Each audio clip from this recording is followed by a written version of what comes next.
Right. Oh my God, Ruesha, Player of the Month. I would pay to watch you try and play Camogie. On that board, literally just dinosaur women that do not want to let the girls wear shorts. Why? Why is it such a big issue? It's 2025.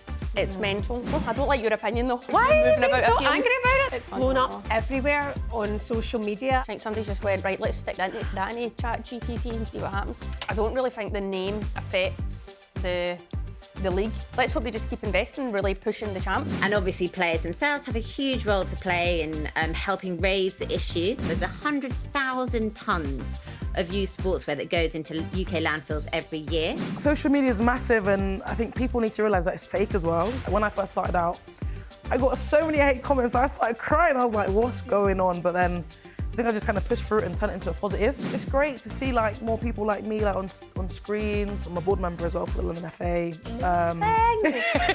Right, I'm going to leave you to it. Bye. Hello, how are you? And welcome back to The Kickback. It feels like it's been a while. My name's Shebahn, joined by my evil twin sister and professional football player, Ruesha Littlejohn. Coming up for you on the show today, the WSL is over and we're going to give you a roundup of this season, hearing from Chelsea's Aggie Beaver-Jones and Wiki captain.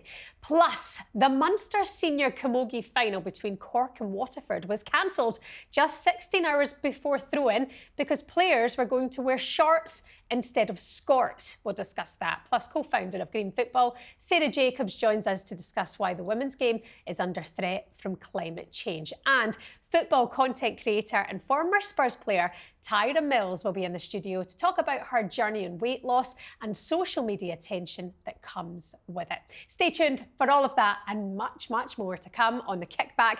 Like and subscribe, get in the comments, be kind, or get in the bin. Hi, Rue. How are you, Cass? What's happening? What's not been happening? Loads to talk about. It's been eventful. What have it been, about 3 weeks to a month? Yeah. I feel that we haven't been able to sit here and have this out in such a long time. And it also was just like yesterday at the same time. But so much has happened in the last week. Loads. Lots of sizzles. Oh, I thought you were going to say something else there. I thought, where's this going? There's been a lot. Schneisels. Moving on. I was going down a bad path there. I've stopped in my tracks. What were you going to say? I don't know. I was going elsewhere. It's probably not for talkSPORT. It's probably not for this channel either. It's probably not for The Kickback. Like the usual stuff that you spout? Just rein it in. Okay. Rein it in. Okay, that's absolutely fine. How have you been? Oh my God, Ruesha, Player of the Month. That's great, isn't it? Shamrock Rovers, babes, Player of the Month. I'm proud of you when I saw that picture. You need to go over yourself. You need to go out a bit more, Cass. But so much to get into today, Cass, that's for sure. Where do we start? Shall we go actually to where you're playing at the minute, Ireland? This Camogie business that's happened, shorts or skorts. Do you know what? I would actually, though, before we get into the main subject, I would pay to watch you try and play Camogie. I think you would get eaten up alive. Probably, that's why I'm not trying. It would be banter though. We should maybe get you out there, get you in for a wee training session, something like that. Camogie's like the biggest sport for women out there? Or is it Gaelic football? They play both. Both of them are big. Obviously, you think GA is probably like the biggest sport, like national sport kinda. But yeah, like the hurling and Camogie's very, very popular too. But nah, not for me. You need that old hand-eye coordination and be able to get rattled on the shins maybe with a wee stick. It's not for me. It's not for me. But anyway, back to it.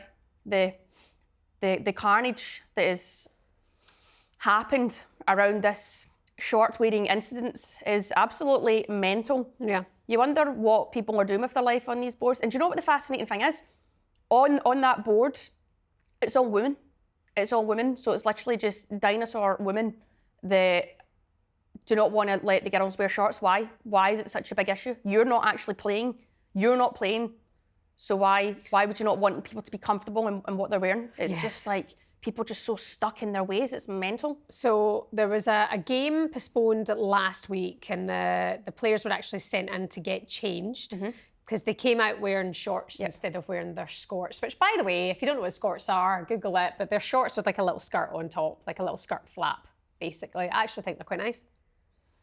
What's But the big deal? It's not a fashion show. It's not, not a you're fashion not being show. asked to wear like the girls say that they're not comfortable, so it's like you just be more comfortable and free in shorts. So you're always like pulling at them and stuff like that.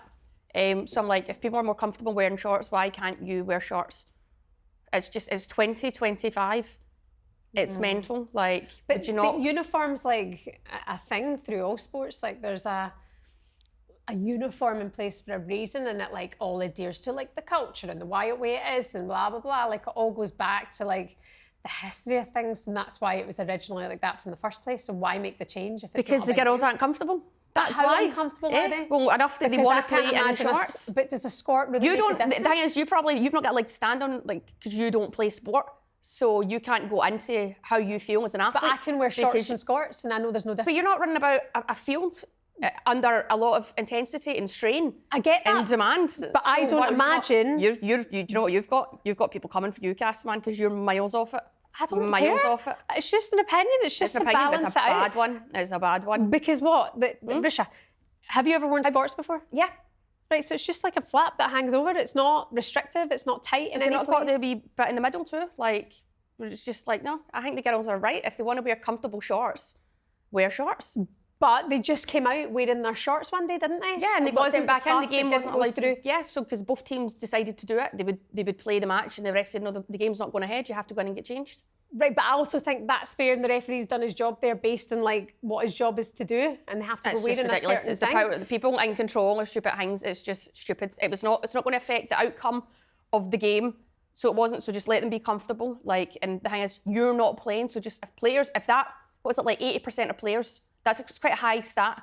And if they want to be comfortable and wear shorts, what's the big deal? Just let them wear it.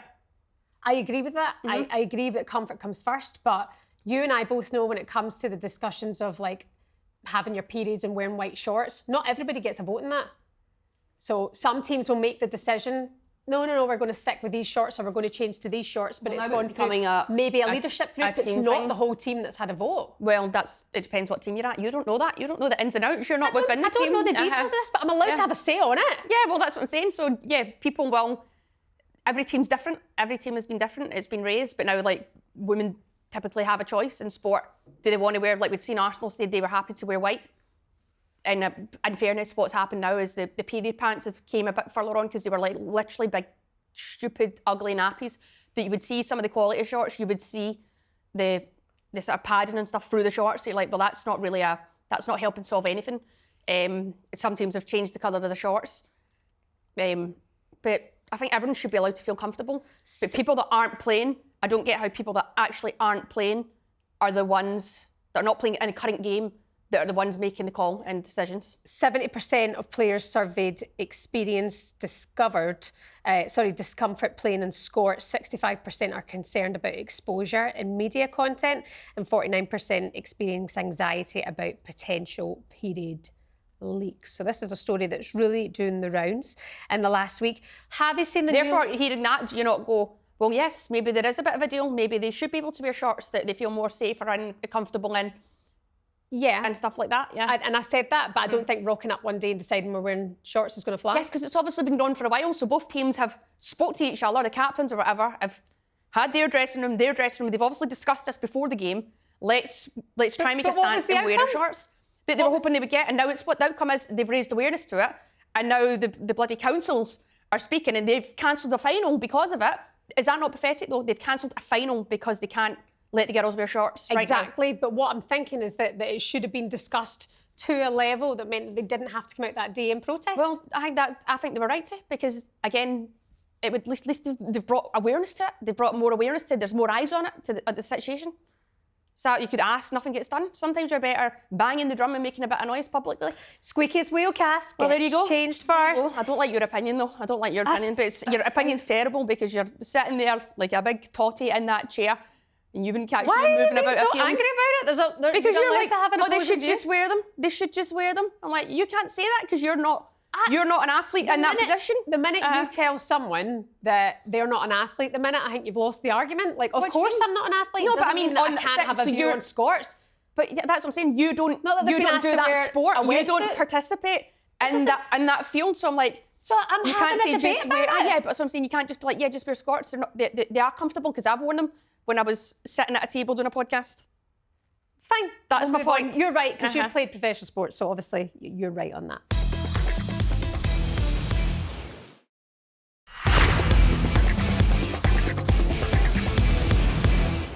What do you think about the new look WSL and Championship? Well, you've just shown me it there, and I can't say, I think it's change. A lot of people don't like change, as we know. But I'm not really blown away right now by the image of the... It looks like a sunset beach picture. I'm not too keen on it right now. It's blown up. Will it grow? It's blown up everywhere on social media. I've not actually seen one positive comment. Not one. They've changed the look on the Barclays WSL app. It's a full new rebrand. This happened at the Player of the Year Awards last night. That those who were invited to attend it got like the kind of reveal of what the new look Women's Super League would look like. Tyra was there. She's going to be with us a little bit later on in the show. The Women's Championship is now being rebranded WSL 2, which it used to be. Yeah. So they've kind of gone back on that. And then they've had a whole new look. It's gone through a brand wheel. It's kind of orange and pink, and it kind of is like a Hunger Games type logo. And for me, the bit that I'm a bit thrown by is that WSL, which is Women's Super League, or if you're a surf fan, is Women's Surf League, is now written in a font that makes me think of like waves, surfing brands. Yeah, it's like wavy. got a wave to it. So I feel like it's kind of further crossed that a little bit more. Sorry, what colour was what league? What one was what? So that's WSL. That's right, theirs looks more beachy. Beachy. Yeah. And funnily enough, when you watch the video as well, it's like there's waves. It's like WSL appearing out of like the water. Interesting. I think somebody just went, right, let's stick that in chat GPT and see what happens. I feel we've had a bit of an AI job here, guys, and I know everyone's trying their best, but let me just give you a flavour of the comments here. Rebrand, unnecessary change, still no clear support for the leagues feeding into the top two. It feels really badly executed. Perhaps the backlash wouldn't be so harsh if we felt that the branding had been raised a level. Do you know what hell is? Can we have VAR or goal line technology next season? Who cares about a rebrand? The Championship had its own identity and it's kind of lost it now as WSL 2. That's disappointing. You're recently played in the Championship. Do you feel it's taken a step back, going back to WSL 2, or does that? To be honest with you, I don't really think the name affects the league. I think everyone was kind of used there to calling it the Champ, and that will probably stick for another while. I don't think we'll go back to saying, oh, I'm in WSL 1 or WSL 2. But why they've done it, I don't know. I don't really know. They've obviously felt like that was the right thing to do, those involved. But like we say, it's changed and it's early, so people don't really like that to start with. But I think it'll pass by, and time is a healer, as they say. Yeah. It should be okay. But yeah, you're more about, let's hope they just keep investing, really pushing the Champ and the WSL. Not really bothered about the names, but let's just keep growing, keep growing it. It's come such a long way when you look in kind of a short space of time. And now it's really getting to a position that it's good. There's a lot of work to do, especially probably within the Championship, like the level of teams, maybe the ones at the top are a bit more further ahead than some at the bottom, especially financially. So we just need to keep pushing that. How do you feel about Chelsea's 6th consecutive win? Mental. They're just a dominant force. They're literally just an absolute powerhouse. Credit to them to even go like that. That record now unbeaten. They went unbeaten this season. That is incredible. And I know that some games went right down to the wire, and it just shows a kind of mentality within that team to get the job done, like scoring late goals and drawing games, winning games. Amazing. Yeah, I mean, it's becoming that way though. I've been seeing some things on social media this last few days about, could it become a farmers' league if you've just got one team dominating the whole time? No, I think credit to Emma Hayes. She sort of put the plan in motion, and she won a lot with Chelsea, and she set the bar. Sonia Bonpastors came in and obviously done a fantastic job to retain the title. And she's brought in a few more players. I think now it's about teams catching up The worrying thing is when you look at the bottom end of the WSL and you're going, do teams actually have that money? But you could argue, look where Villa were struggling. They invested a lot. They spent a lot of money. Then you see them going on the 5-game winning spree right at the end of the season My there God, they to needed take that. them up. Yeah, but you're going teams, I think, hopefully teams keep backing them. You don't want to see, but again, you look at like happens in the men's game, the likes of Man City and stuff like that, like they are stinking rich. They can get whoever they want. But you just hope like other teams at the bottom end are catching up. That's what you want. Yeah, I would like to see that next season. And I felt that we were going to have more of a challenge this season from somebody. I mean, Arsenal have gone on a good run from the second half of the season, or when from Rennie coming in, but it's not enough to bridge that gap. You know, if Chelsea haven't lost a game. Yeah. You still look at like the Arsenal squad though. You look at the squad, they've got a good squad. Yes, we did say early on, but Chelsea's squad is, they've a lot more players. They've a lot more players there. Yeah. And a lot of quality players. I think Arsenal then had quality players, but not within the whole squad that you're going, oh yeah, they're going to dominate the way Chelsea are. But you look at Arsenal players and they're an attractive club. They pay a lot of money for the players. The girls are well looked after. So Arsenal can do it, but they're just not doing as good business as Chelsea. So Chelsea are doing better business. So Chelsea, yeah, like we say, 6th consecutive title, this time with Sonia Bonpastor. We caught up with Aggie Beever-Jones after that win over Liverpool to go unbeaten for the season. Said we woke up that day not thinking that was going to be the day it happened. I think obviously the previous game before obviously dictated a lot for us. And yeah, obviously we were delighted. I think obviously we've got that unbeaten streak, but we still want to continue that, albeit we've won. We're not taking the foot off the pedal at all, and I think that shows the Chelsea mentality that no matter what happens, we're still going to play our Chelsea football. Aggie Beever-Jones there, so they know what they want to do going forward next season, but the one that they just can't get close enough to is the Champions League. That Champions League trophy. Here we are, a couple of weeks away from Arsenal being in the final. The fact that it's possible that they've got one hand on the Champions League trophy, despite having a pretty dismal league campaign. Okay, they finished second, but compared to what they've done in the Champions League, why couldn't they do that in the league? Why, after beating Lyon, did they drop points to Villa and drop points to teams that they should be comfortably getting by? I genuinely think there was a bit of it's the aftermath of the Champions League. They've been on a high. The hangover? It's the hangover. It's like the European hangover, and I think that's the difference there between Arsenal and Chelsea. You hear Aggie Beever-Jones being like, no, we're not stopping. Like, that's the mentality within the Chelsea squad. I'm not saying Arsenal went, let's sack these 2 games off. That's not what's happened, but I think it's just there's been a wee psychological thing where they've switched off and they've conceded a lot of cheap goals that they have done all season, if you know what I mean. But it's just a mentality thing. But let's be honest right now, Arsenal, they knew they'd have Champions League for next season again, but they're all focused on this final now. I guess that's it. Looking forward to the FA Cup final at the weekend as well. It's Chelsea against holders Manchester United, and we caught up with Aggie Beever-Jones and Wicked captain. I'm really, really excited for it. I think for me, I've actually not set foot on Wembley yet. I've been in the England squad a few times, but haven't had the opportunity just yet.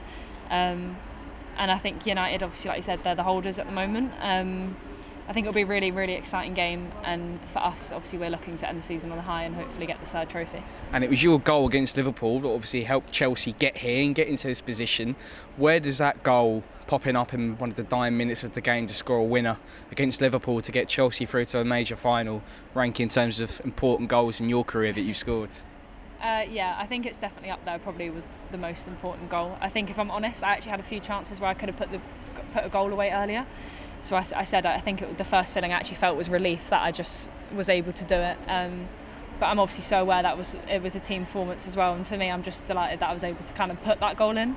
And yeah, to send my obviously childhood club to Wembley isn't a bad day to kind of look back on and be proud of. I'm really excited to be on the pitch. To show the world what we can do as Chelsea and hopefully win it. Really excited. And I saw your little celebration with Aggie Beever-Jones with the goal against Liverpool in the last round, of a little celebration that you did. Yes. Have you got any celebrations lined up for Wembley potentially? Maybe yes. We have something, but we will see. When are we going to see a Sam Kerr backflip again? They've not happened in ages. Oh, she had a baby, didn't she? She had the baby. Mm-hmm. Well, Christine Hughes had the baby, but had the baby. Take it, that's it. Like, the comeback is next season, there's probably no point. I think there's a few setbacks maybe, no point rushing it. And wow, again, you look at that, you go, how will Sam Kerr come back? And then like that Chelsea front line is mental. Like the amount of quality players that they have, it's mental. But even to see Aggie Beever-Jones, like such a young player, and how she plays, like she's scored a good few goals this season and she's quality, like such an exciting future ahead of her. That's the thing about Man United as well. When you watch them against Arsenal, there are times where they can be so dangerous, you know, where they get going. Who's your favourites then for the FA Cup final? Chelsea, Man United? I get this is a different kind. This isn't a Champions League final, but it's the FA Cup final. It's massive, and it's always a great occasion. Wembley's always packed out, loads of fans. You know, it's probably going to be a nice sunny day, but there's a bit of me where you go, I would like United to retain the trophy, and that would make their season like they've really, really done something again. But I'm going to stick with Chelsea right now. I think especially they've not got the Champions League, and I think that's just not how they want to write the end of their season. It's coming up for you at the weekend.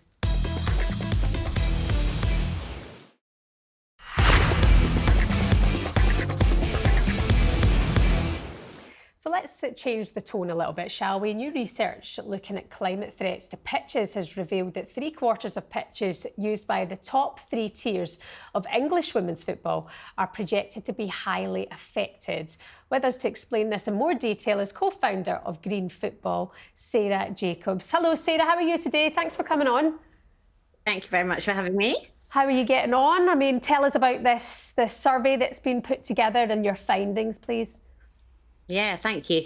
So this is some really interesting research that was part of Green Football's Great Save, a big major national campaign that brings the whole of the footballing community together to help tackle climate change, together with Zurich Climate Solutions. And we looked at the 60 geographic locations where women's teams play across the 3 top tiers of English women's football and also the Scottish Women's Premier League, looking over the next 25 years at 2050 to see how badly they will be projected to be impacted by climate hazards. So that might be incredibly strong winds up to 120 miles per hour.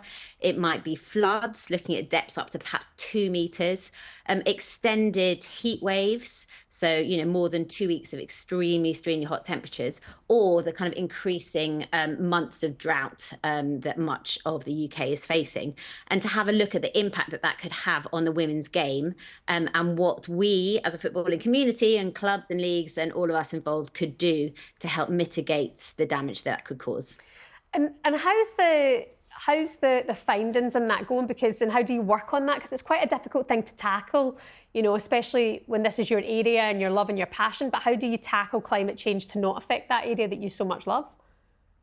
Well, so obviously climate change impacts all of us and is going to impact all of us wherever we live. There's a huge amount, though, that we can do as a community, that we can do as individuals, but also that football as a business and that political and business leaders can do to help reduce the projected impact of climate change. That might be, you know, us as individuals making small changes in our everyday habits that can actually, when it's done, you know, we've got 36 million football fans across the UK. If we're all making small changes in our lives, that might be making sure that all the kind of old sportswear we've got in our cupboards doesn't get sent to landfill, which is what the campaign focused on this year. It might be about reducing our energy use a bit. It might be taking shorter showers, or perhaps walking or cycling more rather than driving. That can save substantial amounts of carbon and reduce climate change. And of course, as football, there's a huge, incredible role that football has to play at global level in terms of influence, in terms of their own business decisions, you know, whether that's some of the more controversial issues of teams flying particularly small distances, whether it's clubs getting set up with renewable energy sources, really great systems to help reduce waste at the grounds themselves. There's an awful lot that we can do, as well as looking at, okay, we know some of these extreme weather events are getting worse. What can we do to mitigate that and help protect the women's game, to make sure that, you know, matches aren't cancelled, they're not postponed, that there's no danger to players or to fans watching from the stadium? And there's a good way, Sarah, I covered this before in the past, a couple of years ago on Green Football Weekend, of what it was called then, but where all of the teams, I don't know if you know this, Rush, where the fans almost can help to win a trophy for the club by being like the best at being sustainable. So I think it was at Man United, maybe one last season. That's a good memory. But it is a good, yes. it's a good concept because it teaches the kids to, you know, make sure you're using the right bins, and then they encourage fans not to take plastic water bottles. They encourage them to get the reusable cup, and then, okay, who wants to carry about a cup at a game? So then they kind of invented the fold-down cups that are recyclable, and, you know, all that kind of stuff. I think they get points, don't you? The teams get point systems, and then whoever wins the cup for being more sustainable. It is something we need to care more about, and football plays a huge part because it gets so many eyes on it. Oh, massive. I mean, it's one, if not the most powerful kind of cultural force globally, with the billions of people who, you know, are part of it in some way, whether they're watching or playing. And obviously players themselves have a huge role to play in helping raise the issue. It can be a really tricky one. It can feel very far away, even though we're seeing, you know, matches cancelled at the start of this year. We had a group of games linked to the FA Cup fourth round that were cancelled because of storms and flooding. And in Scotland, loads of the women's games were called off this year because of wind. So, you know, there are immediate impacts. You see it a lot at grassroots as well, but there's not necessarily an immediate connection that you make between this is actually more extreme weather due to climate change, and what can we do and how can we help make that change, as you said. And the Green Football Cup still exists. So Green Football's Great Save, which was the campaign this year, has actually just come to an end. The Green Football Cup was part of that. Northampton Town triumphed this Go on, year. Northampton Town. Yes, the trophy has moved from Manchester United's museum down to them, was presented last week. And the focus of this year's campaign was around this idea of saving kit from landfill. There's 100,000 tonnes of used sportswear that goes into UK landfills every year. And obviously that can take decades to break down, contribute to the emission of methane gas, which is the world's one of the most toxic greenhouse gases.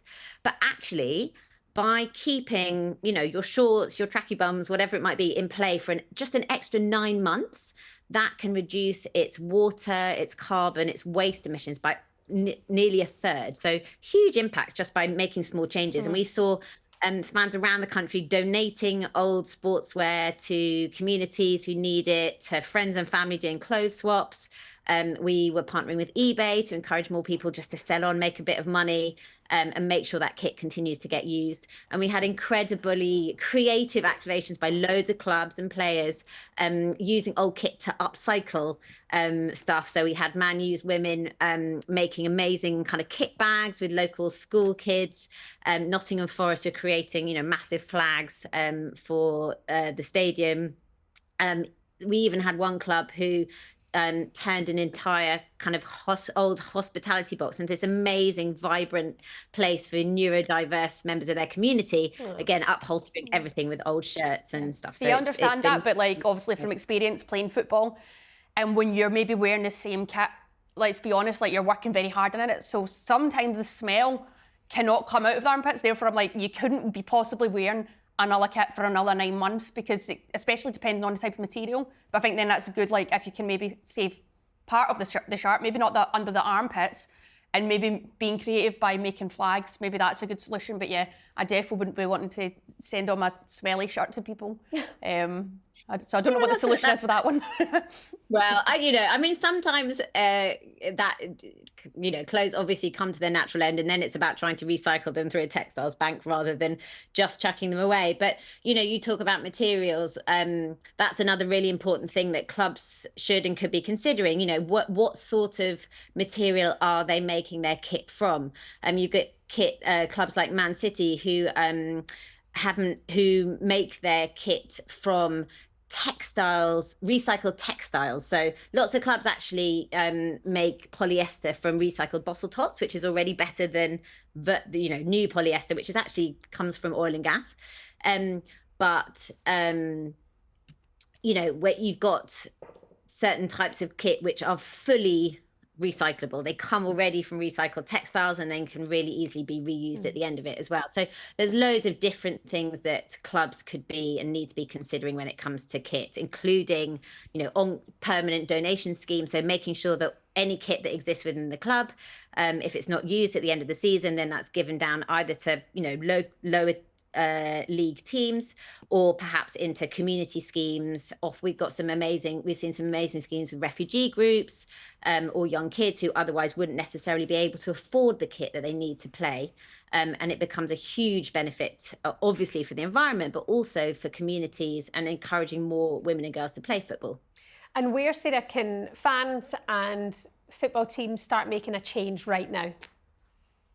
Well, so obviously you can start by going to greenfootball.org, excuse me. We'll mention a Green Football Weekend, bring me back, where you'll see all the activity that went on, and also emails where, there's loads of support out there. The campaign has lots of toolkits for clubs, toolkits for grassroots teams, for schools as well, for, helping to talk about the issue and to start taking action.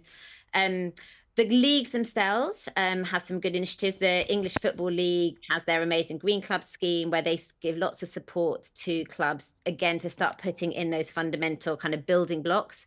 It's really about starting to consider sustainability in all that you do as a club. If you're thinking about that future, what changes are you making?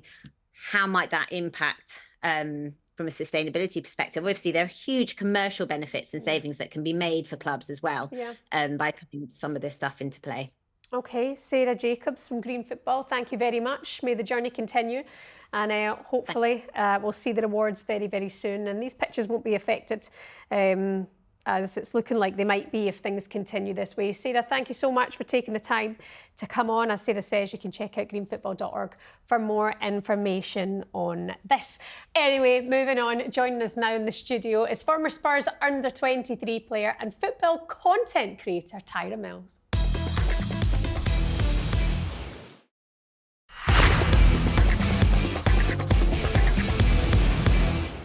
Tyra's with us now. Hello. Hi. How are you? I'm good, thank you. How are you? Good. We're just talking about the number of phones that you carry. Okay, it's only 2. It's only 2. She came in and she was like...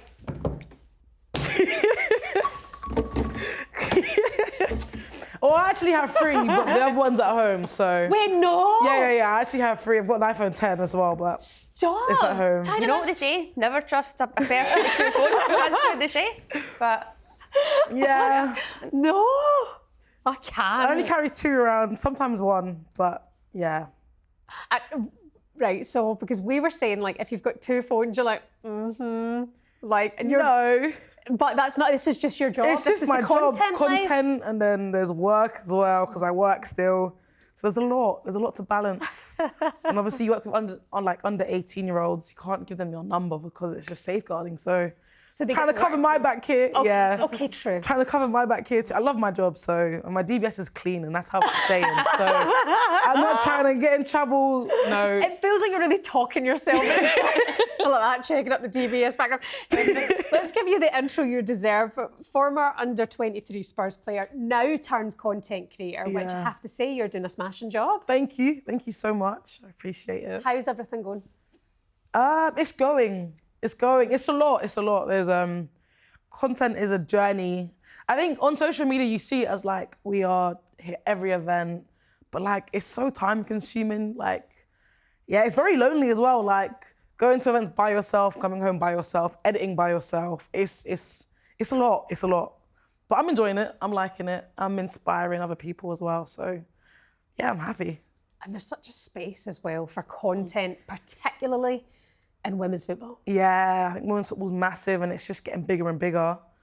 And I'm excited to like take off. I've not really stepped into the women's football content as of yet, but I don't want to jump in now at the end of the season. So I think I'm going to fully go into it for the summer of sport, and then that'll be my introduction, and then I'll just be zoom. And that should be easy for you as well, because this is what you grew up in, the women's football space. Yeah, I played, I've coached, I now scout for England as well. So I'm in and around the whole I'm everywhere, I guess. Yeah. I think I'm everywhere. Interesting there. How does the scouting for England go? Like, what age groups are you scouting for? And So I'm emerging talent, so I normally Yeah. do 14 to 23, 21s.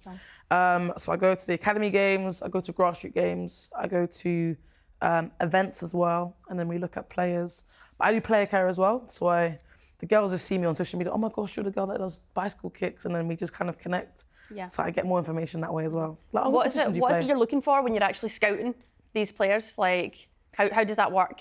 So we look for on and off the pitch, like how are they on the pitch, off the pitch? Are they adaptable? Are they like, do they want to like try and press through and like score? Are they more of a passive player? Can they learn? But yeah, there's so much. I think it's different in every age group because the coach has their own style of play, style of movement. They want to win differently. Some want to press high, some want to have a low block. So it just depends on what the coaches are looking for. But we just want players who are adapt, who are exciting on the ball, and who just want to be like who are happy, like who care about losing or care about making a mistake. How do they react to adversity and stuff? So that's what we look for. Sounds like you're a busy woman. Yeah. Do you ever have a day off? I don't know. No, I just like to keep busy. I like to be proactive. So. Did you say you do player care? Yeah, so I support with the player engagement stuff when we do the big events as well. So like the players will come like anxious and I'm just there to like, hi, how are you guys? I was going to ask about that, Tyra, because you are working heavily in social media as well. Yeah. What's the difference in the youngsters now growing up in the social media generation? Because when you were coaching back with a while ago, I remember you spoke about the anxiety of some of the players and what that they had at, like, say, under 16s. I mean, is it because of social media that some of these players have been affected? I feel like social media is massive and I think people need to realise that it's fake as well. Like, it's not real life. Like, you don't... Like, social media is, like, after the screen, like, you're you. But I think players now, there's a worry of social media being seen. Oh, I take a bad touch, who's filming? It's going to go viral. That's going to make me look really bad.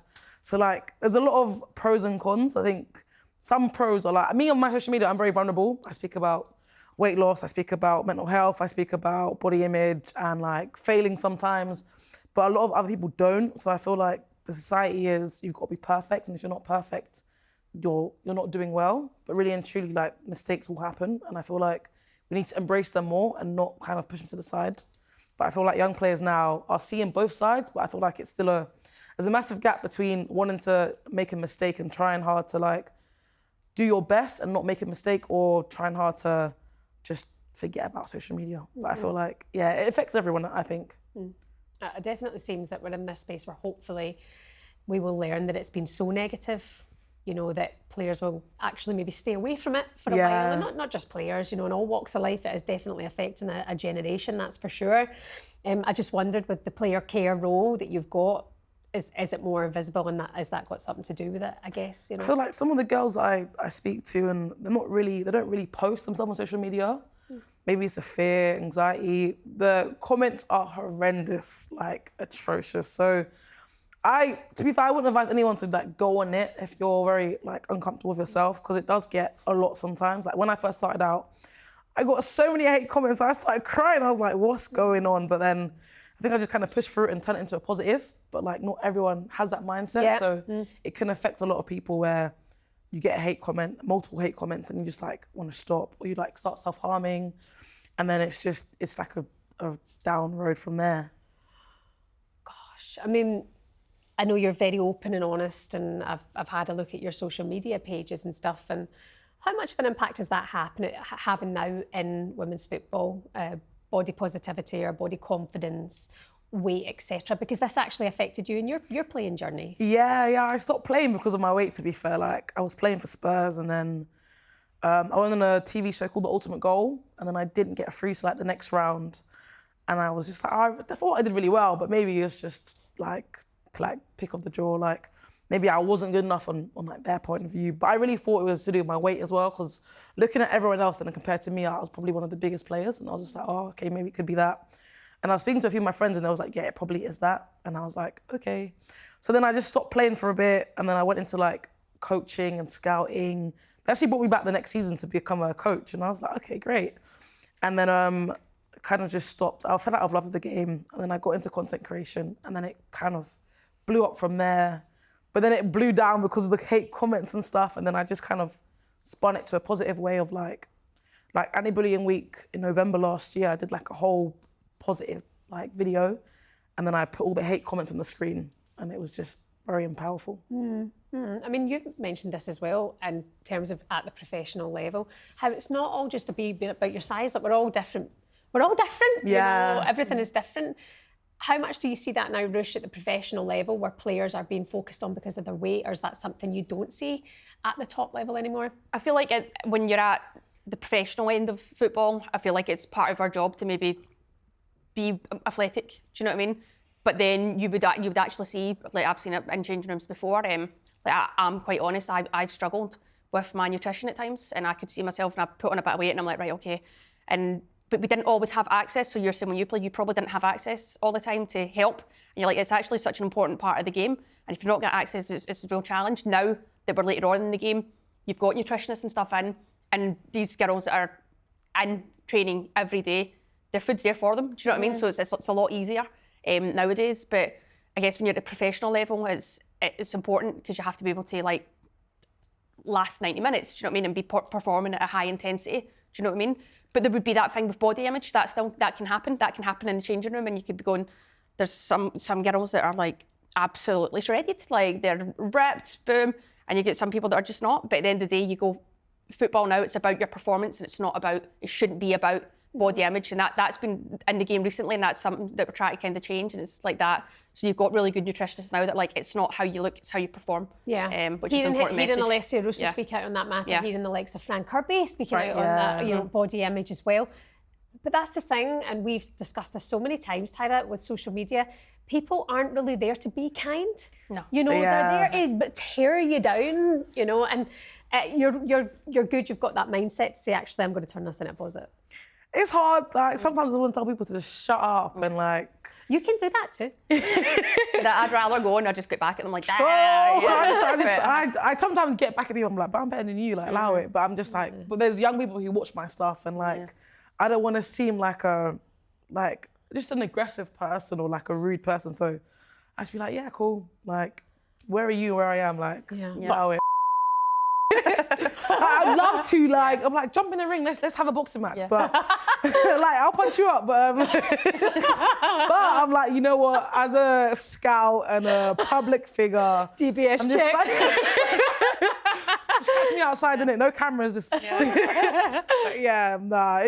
I just kind of want to educate people around the whole social media and the content side of things, where it's not always perfect, and like you get hate comments, but that's just character building, I guess. Yeah. It's built me to who I am today, I think, and it's just, I don't tolerate a lot of stuff now. Yeah. So I think it's powerful that you put your, like, we know you say social media is fake, and some people it is like, look at me, look at this, look what I've got, and it's like, right, come on, you're editing every picture and making it, do you know what I mean? So it's like, it's good to be honest and open and actually be vulnerable, like you're saying, because that's real, that is real, and I think that's how you probably get, like, a nice understanding and respect, and that's good. And what else is your future, Tyra? What would you like it to be? Is it maintaining a place in football, and you're working a lot with making sure that young people have representation? Yeah. How important is that to your journey as well? I think it's great to see like more people like me like on screens, TV screens, in different rooms as well. So I'm a board member as well for the London FA. Right, So I'm going to leave you to it. Bye. Yeah, I'm a board member. I think I'm probably I'm like one of the youngest people to be like highly qualified, like level 2 coach, level 2 futsal coach, level 2 goalkeeping coach, level 3 scout, mental health award certificate, level 3 youth worker. Wow. There's a lot. So I've got so many avenues. I do content creation, I do photography too, but like I want to step into, I don't even know what I want to do yet, but I want to just progress as I am. I don't really want to have like a set goal. I think if I can dabble in a lot of things and be great at it, why not? Yeah. So there's just so much stuff that is there that's just coming for me at the moment. Lots I'm of happy. strings to the bow. Yeah, there's a lot. There's a few things in the pipeline coming out soon as well, which is crazy. Go on, man. I can't, like, NDA is signed, so there's no way. She's not brought the NDA. NDA has been signed, so like, yeah, there's a couple things in the pipeline which is like yeah. Don't say anything you're not supposed to. It was an experience of a lifetime, and I feel like, yeah, it was different. It was so different, and I feel like, yeah, I'm happy with the position I am now. Can I ask you, just because Ruesha plays now at the League of Ireland, but also has a YouTube channel and does many podcasts and doesn't mince her words, do you think more young people in football should be encouraged to have content platforms, or do you think it's one or the other? No, I think if you have the passion for it and you want to do it, I say do it. Like, there's nothing stopping you from getting yourself out there. Just feel like, just be you. Like, if you want to do it, do it. If you don't, then it's okay. Like, it's not the end of the world. Like, you can focus on your football, your playing career. But content is just content. Like, it's just, for me, it's my own portfolio. I wouldn't say I'm a content creator. I'll say this is me, my portfolio. What you see is what you get. Like, what you see on social media is me in real life. And like, I would never change that. And I feel like if players just do that and be themselves, there's nothing can go wrong. Tyra, you're a Chelsea fan as well. Cup final prediction, Man United, Chelsea. I want to go 3-0 Chelsea. I want to go 3-0 Chelsie. Stick a fiver on that. I want to go 3-0 Chelsea, and if I win this, I'm putting lottery numbers right now. Right after that game, I'm putting the lottery because, I don't know, 3 just came to my head. Okay. Yeah, 3-0 Chelsea. What about Arsenal Champions League final against Barca? I want Arsenal to win it for the London teams, but Barca, they demolished Chelsea the other day. 4-1. They were consistent, 4-1, 4-1, so I might go 2-0 Barca. Okay. Or 2-1 Barca. Oh. I think Arsenal will hit it off first, and then Barca will come back, and then second half, Barca will go 2-1. I've rebranded the final to Barcelona. Right. Barcelona. Barcelona. Barcelona! Tyra, thank you so much for being with us today. We'll keep track of your journey, keep in touch with us. Thank you so much for coming on. Thank you. All the best to you. Rue, we'll see you in a couple of weeks. See you in a bit. See you then. Take care. Thank you so much for watching The Kickback. Don't forget to like and subscribe. Jump in the comments, and we'll see you again next week.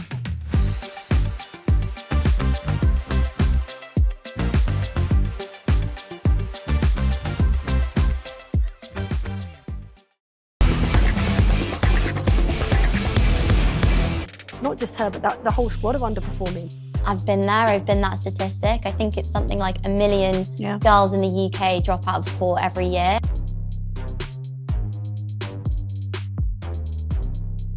Hello and welcome back to The Kickback. You're looking a bit heavy, Callum. Wait, fat? Oh, you've come in to start her hair.